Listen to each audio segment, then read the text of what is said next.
Bonjour à tous. Pourquoi je partage aussi sur l'énéagramme? Quand on commence à évoquer notre nature fondamentale, lorsque l'on commence à se pencher sur ce que nous sommes, sur ce qui est, lorsqu'on commence à aborder finalement ce grand mystère que nous sommes, c'est-à-dire ce qui perçoit l'expérience. Ce qui perçoit l'expérience ne dépend pas de l'expérience. On ne peut pas parler du soi, on ne peut que vivre, goûter ce qui est. Réaliser sa nature, ce n'est pas réaliser un gâteau au chocolat, c'est simplement se rendre compte, conscientiser qu'il ne peut pas être autrement. Les choses ne peuvent pas être autrement que comme elles sont. Ce qui est intolérable pour l'ego, c'est cet instant où on percute qu'il n'y a que maintenant. Encore une fois, c'est insupportable et c'est presque incompréhensible pour le mental, parce que le mental, à travers les pensées, nous fait croire l'inverse, veut nous amener à croire que le passé existe ou que le futur existe. Bref, très rapidement, on ne sait pas quoi en dire. Le soi, on ne le trouvera jamais, puisque ce qui perçoit l'expérience, eh bien, tout ce qui est perçu est un objet. Donc tout ce que vous dites sur le soi devient un objet. Donc ce n'est pas ça. Et donc vous ne pouvez que vivre ce mystère. La problématique, c'est qu'avant de le vivre pleinement, avant d'être complètement établi dans ce qui est, et il n'y a personne pour s'établir dans ce qui est, puisqu'il n'y a que cela, et qu'il n'y a jamais eu personne pour s'établir dans cela. Bref, encore une fois, très rapidement, le mental tourne en rond, et sans mauvais jeu de mots, c'est à ce moment-là où je me suis dit, il faudrait peut-être parler énéagramme, parce que l'énéagramme va définir effectivement la manière dont le mental filtre l'expérience. Même si vous avez reconnu que vous n'êtes pas le contenu de votre mental, il y a peut-être encore des programmes plus ou moins subconscients qui sont à l'œuvre, et c'est simple pour savoir s'ils sont encore à l'œuvre en vous. Vous n'êtes pas tout à fait dans la complétude. Voilà. Vous ne vivez pas une complétude permanente. Alors, ce qu'on appelle l'éveil, la réalisation n'est pas un état interne. On va finir la vidéo là-dessus, on va faire un petit papier collé avec l'énéagramme. Voilà, on va dire ça comme ça. Ce n'est pas un état interne, c'est simplement être avec ce qui est comme c'est, sans vouloir forcément le changer. Parce que les choses ne sont pas forcément appelées à changer ou évoluer, et c'est souvent notre ego.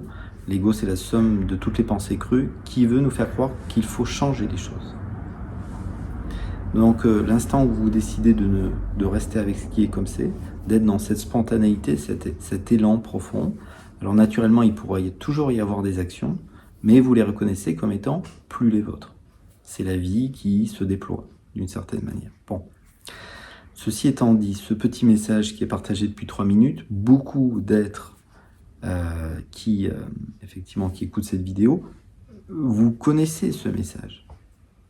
Donc à un moment donné, le message, c'est bien beau, mais il faut que ça soit vécu. Et avant que ça soit pleinement vécu, eh bien encore une fois, il y a potentiellement, sans forcément représenter ce que c'est, l'attention première, votre attention première. Parce que même si vous êtes sur un chemin et que vous avez reconnu ce que vous êtes, tant qu'on n'est pas établi dedans, eh bien le mental a une place plus ou moins dysfonctionnelle. Et ainsi, l'attention première, le mental qui a tendance à filtrer et à regarder certains aspects souffrants lorsqu'il est sous stress. C'est toujours intéressant de reconnaître quelle était notre structure énéagramme.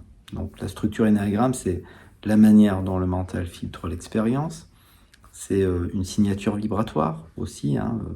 Donc bien sûr, ceux qui perçoivent la vibration n'a pas de vibration, mais voilà, tout le monde a, on va dire, a eu un mental qui est structuré d'une certaine manière.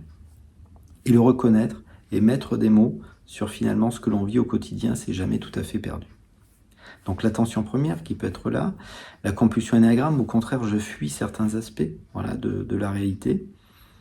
Tant qu'il n'y a pas une acceptation totale de ce qui est, il y a potentiellement la compulsion énéagramme, les vasanas que l'on voit à travers la tendance passionnelle. C'est riche, franchement, l'énéagramme c'est riche, ce n'est pas une obligation.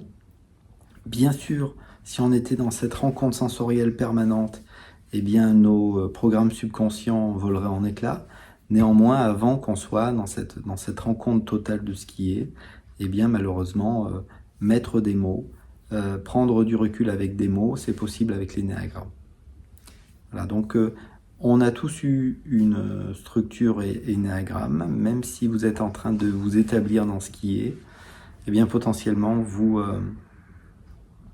c'est pas forcément idiot. Voilà pourquoi je propose aussi l'énéagramme. Alors si l'énéagramme vous intéresse pas, tant mieux, parce qu'il n'y a pas d'obligation, mais on va quand même utiliser cette fin de vidéo pour faire un tour d'horizon de ce qui peut être vécu.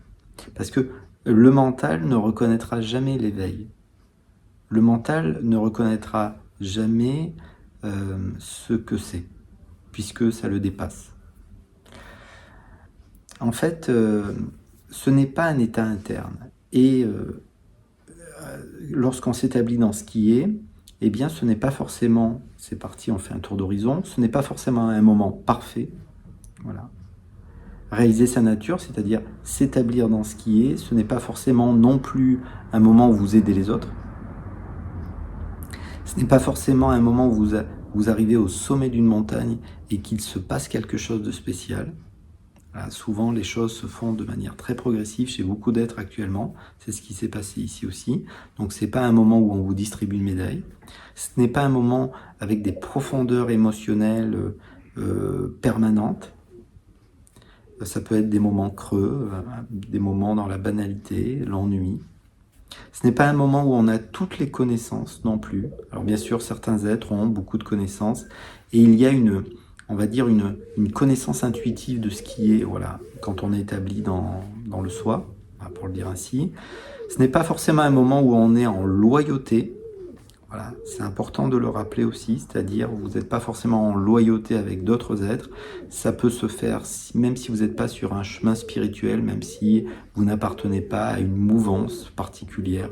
C'est la simplicité même. On peut s'éveiller à n'importe quel endroit. Tout ce qui se passe au sein d'une vie humaine est destiné à réaliser notre nature fondamentale. Donc on peut réaliser sa nature au volant d'une Porsche. Même si c'est peu probable, c'est possible. Bon, moi j'ai une 207, mais bon, on peut. Ça ne dépend pas de ce qui se passe. Voilà. Ce n'est pas non plus un moment où on peut faire tout ce que l'on veut. Ce n'est pas forcément un moment où on peut avoir tout ce qu'on veut.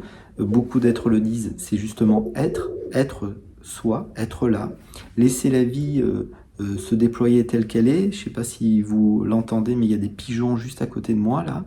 De l'autre côté de la fenêtre, vous les laissez en paix. Voilà, vous n'êtes pas obligé de les déloger parce que voilà, c'est abandonner cette idée de perfection. Voilà. C'est pas grave s'il y a des bruits de pigeons sur la vidéo, c'est ok. Ce n'est pas un moment de puissance. Et on finit avec le point 9, énéagramme, parce qu'on dit souvent que l'énéagramme se termine en point 9. Ce n'est pas forcément un moment en harmonie. Et je pense que c'est tellement important de le dire, ça n'a rien à voir avec ce qui se passe à l'extérieur.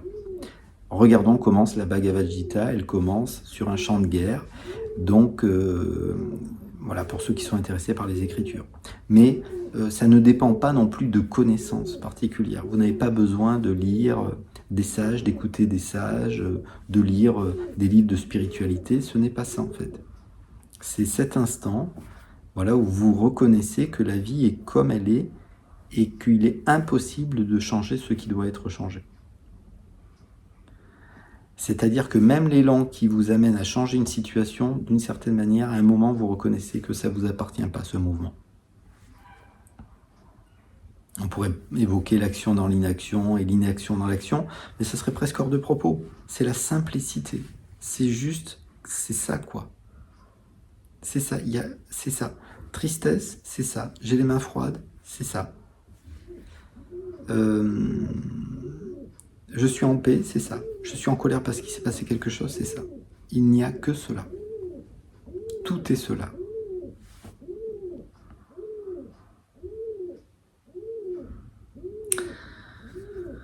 Voilà, donc si l'énéagramme ne vous intéresse pas, tant mieux. Si ça vous intéresse, c'est parfait. Mais voilà pourquoi je partage aussi sur l'énéagramme. Parce que comprendre finalement la manière dont le mental a été structuré, même si on est en train de s'en libérer, même si vous avez eh bien, libéré certains aspects, peut-être avec Neti ou d'autres approches. Parce que, on peut finir là-dessus, hein. Comment on abandonne quelque chose que l'on ne connaît pas? Comment je peux abandonner mon attention première, l'attention première du mental si je ne le connais pas. Alors bien sûr, plus vous allez être établi dans ce qui est, et plus vous allez reconnaître que le mental est une illusion, puisque c'est un objet perçu, que l'ego n'existe pas, c'est un objet perçu, mais enfin quand même. Voilà, on est des occidentaux, donc voilà, le message très, très brut, voilà, il est possible. Je pense qu'il faut toujours le garder. Voilà, le message direct, je pense que c'est important de le garder. Il est même indispensable. Voilà. Mais voilà, l'énéagramme, ça faisait partie aussi des voies progressives, et ça peut être peut-être intéressant, voilà, pour certains en tout cas.